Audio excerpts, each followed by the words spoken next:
Hey, I'm Watson, and on the bench we have this wild HH Jaguar. Let's talk about it. Client brought this in, said it had some setup issues, and he also mentioned maybe some electric issues as well. And for sure, as I was listening to it, I noticed that the selector switch is a little noisy electronically, as well as maybe some scratchy pots. So we're going to take a look at that and then do a basic setup of it, make sure that it plays smooth as butter for him. He says he does use this to record, so we want to get it ready for the studio. Let's take it to the bench.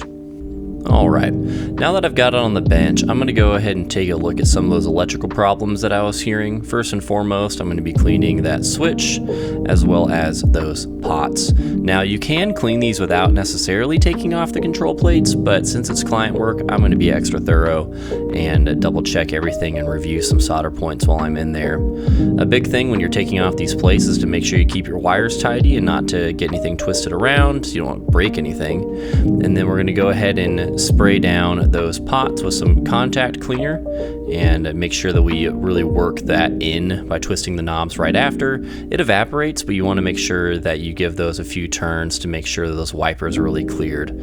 I'm going to go ahead and also clean off that output jack.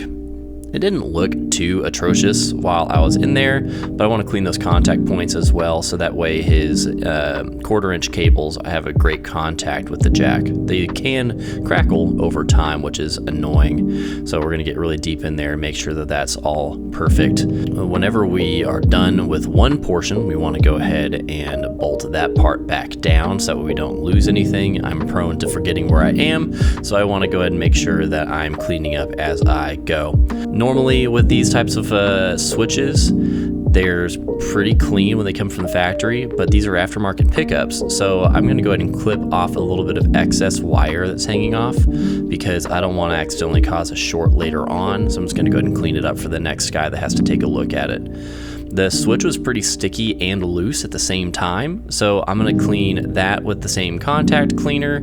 That way I can see if that breaks it all up. I wasn't asked to replace a switch, so I'm not going to do that, but I want to make sure that I can give it as much life as I can and just flag that up to the owner, so that way if he wants me to replace it in the future, I can. And you go ahead and work in all of that cleaning lubricant as well, just like I did on the pots. Making sure to clean up all the overspray that I invariably get everywhere, and go ahead and bolt that back down, just like I did on the other control plate. When it comes to setups though, we want to make sure that we're adjusting multiple points using all the information we have to see where we are on the setup. Now obviously the most prominent one right now is the string height, giving us a big red flag saying what the problem could be. After reviewing everything though, and we can see right there that the truss rod or the neck relief is causing the biggest problem. So what I'm going to do is I'm going to go ahead and relax the strings a little bit, but I'm going to go ahead and give that a few twists so that way I can add some tension to the neck, take away some of the relief, and that should straighten it out just fine. Now, since I did that, we have to go to the other end of the guitar and start messing with the bridge. The two things the bridge controls are the intonation and the string height at that point of the guitar. So I'm going to go ahead and bring everything back up to standard pitch. It'll be E standard for this guitar, and then I'll adjust the string height and intonation as necessary. And what I'm going to notice pretty quick as I'm double checking the intonation on all these strings is that a few of them are a little bit high and a little bit out of intonation. Now intonation is just a relationship between the open note and the fretted note on the 12th fret. And as I'm double checking it, I noticed that the the low E string is a little bit low. So I'm going to go and adjust that portion of the saddle. And now that that saddle is adjusted and the string height is corrected, I'm going to go ahead and start working on the intonation, which again is just making sure that the low open note is the same as the high fretted note on the 12th fret. If you're out of intonation, you'll sound very out of tune if you go for a solo in the high frets, then go back down for chords, or worse, you'll sound out of tune with the rest of the band, which is obviously not great.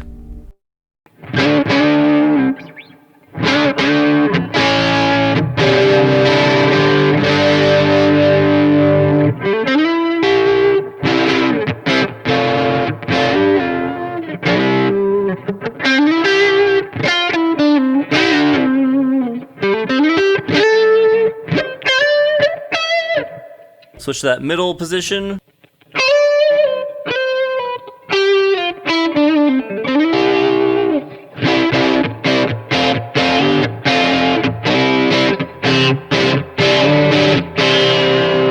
And that bridge.